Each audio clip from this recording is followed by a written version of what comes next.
প্রিয় দর্শক, আজকে একটি গুরুত্বপূর্ণ ইনফরমেশন দিতে চলেছি যা শুনে আপনারাও অবাক হয়ে যাবেন। যে চীন পঞ্চম প্রজন্মের যুদ্ধ বিমান অলরেডি তৈরি করে ফেলেছে।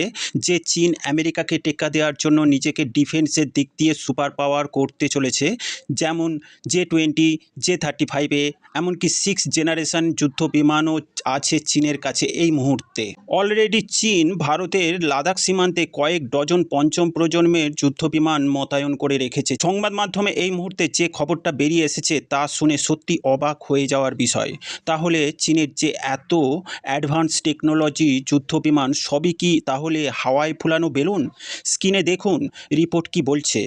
রিপোর্টে বলছে যে চীনের 4জন গুপ্তচর গ্রিসের আর্মি এয়ারবেসের কাছ থেকে স্পাইস পিকচার তোলার জন্য গ্রেপ্তার করেছে গ্রিস সরকার। তাদের কাছে পাওয়া গেছে রাফাল যুদ্ধ বিমানের স্পাই পিকচার এবং অত্যাধুনিক স্পাই ক্যামেরা। চীন কি এখন সরাসরি গুপ্তচর বৃত্তির মাধ্যমে বিশ্বের আধুনিক যুদ্ধ বিমানের প্রযুক্তি চুরি করতে চাইছে? ভারত যে রাফাল জেট কিনেছে সেই রাফাল জেট গ্রিসেও আছে। গ্রিস রাফাল জেট ফ্রান্সের কাছ থেকে কিনেছে। তাহলে রাফাল জেটের প্রযুক্তি চুরি করে কি করতে চাইছে চীন? তাহলে কি রাফাল ফাইটার জেটকে ভয় পাচ্ছে? ফরাসি টেকনোলজি তৈরি রাফাল যুদ্ধ বিমানের দুর্বল জায়গাগুলো খোঁজার চেষ্টা করছে চীন, যাতে ভবিষ্যতে যুদ্ধে দুর্বলতাগুলোকে কাজে লাগাতে পারে। এছাড়াও চীন বিভিন্ন দেশ থেকে টেকনোলজি চুরি করে রিভার্স ইঞ্জিনিয়ারিংয়ের মাধ্যমে নকল তৈরি করতে যথেষ্ট দক্ষ। গ্রিসে একটি সামরিক এলাকায় যেখানে ফরাসি রাফাল জেট মোতায়েন ছিল, সেখানে 4জন চীনা নাগরিক সন্দেহজনকভাবে ছবি তুলছিল। তাদের গ্রেপ্তার করা হয় এবং পাওয়া যায় স্পর্শকাতর সামরিক স্থাপনার ছবি, রাফাল যুদ্ধবিমানের খুবই গুরুত্বপূর্ণ ছবি। তারা পর্যটক ভ্রমণের ছদ্মবেশে প্রবেশ করেছিল গ্রিসে। ক্যামেরায় উচ্চ রেজলিউশনের জুম লেন্স ব্যবহার করেছিল তারা।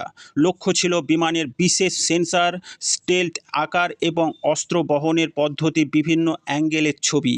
চীনের কাছে ইতিমধ্যে রয়েছে J-20 স্টেলথ জেট, কিন্তু পশ্চিমা প্রযুক্তির তুলনায় তা এখনও অনেক পিছিয়ে। তাহলে প্রশ্ন উঠছে, চীন কেন ইউরোপে এসে রাফাল জেটের ছবি তুলছে? চীনের আসল উদ্দেশ্য হলো রাফাল জেটের আধুনিক প্রযুক্তি সংগ্রহের চেষ্টা। রাফাল জেটের sensor fusion, Spectra electronic warfare system, Rafale যুদ্ধবিমানের স্টেলথ ডিজাইন বিশ্লেষণ করা। ভারতের জন্য তৈরি রাফালে কি কি এক্সট্রা ফিচার্স আছে বিশ্লেষণ করা। ভারত যেভাবে ব্রহ্মোস মেটিওর মিসাইল সহ রাফাল কাস্টমাইজ করেছে সেটা চীনের জন্য হুমকি হয়ে দাঁড়িয়েছে এই মুহূর্তে। এছাড়াও গ্রিস ফ্রান্স ভারতের ত্রিপাক্ষিক সামরিক সহযোগিতার তথ্য জোগাড়ের চেষ্টা করছে চীন। এই ঘটনার পেছনে শুধুই প্রযুক্তি চুরি নয়, রয়েছে বড় ভূ রাজনৈতিক খেলা। ইউরোপ ভারত প্রতিরক্ষা সংযোগ বাড়ছে। ফ্রান্স ও ভারতের মধ্যে পার্টনারশিপের ফলে রাফাল চুক্তি, সাবমেরিন প্রজেক্ট, হেলিকপ্টার নির্মাণ চলছে। ইউরোপ বুঝতে পারছে চীন শুধু ইন্দো প্যাসিফিক নয়, ইউরোপের নিরাপত্তাও চীনের জন্য হুমকি। চীনের এই উদ্বেগ বাড়ার যথেষ্ট কারণ আছে। ভারত মহাসাগরে ভারত ফ্রান্স নৌযুদ্ধ মহড়া, ইউরোপ থেকে ভারতের সেনা প্রযুক্তি আমদানি, গ্রিস ভারত ফ্রান্স একজোটে হওয়ায় চীনের বিরুদ্ধে স্ট্র্যাটেজিক ব্যালেন্স তৈরি করছে। সব মিলিয়ে চীন এই বিষয়ে যথেষ্ট চিন্তিত, তা বলার অপেক্ষা রাখে না। চীন বহু আগে থেকেই বিভিন্ন দেশ থেকে টেকনোলজি চুরি করার জন্য কুখ্যাত। আমেরিকার F-35 ডেটা চুরি, ব্রিটিশ মিসাইল টেকনোলজির হ্যাক করা, এখন ইউরোপীয় সেনা ঘাঁটি পর্যবেক্ষণ। চীনের গোপন কার্যকলাপ প্রমাণ করে শুধু ভারত নয়, গোটা ইউরোপের নিরাপত্তা ঝুঁকির মধ্যে ফেলছে চীন। এই সম্পূর্ণ বিষয় নিয়ে আপনাদের মতামত কমেন্টের মাধ্যমে জানাবেন।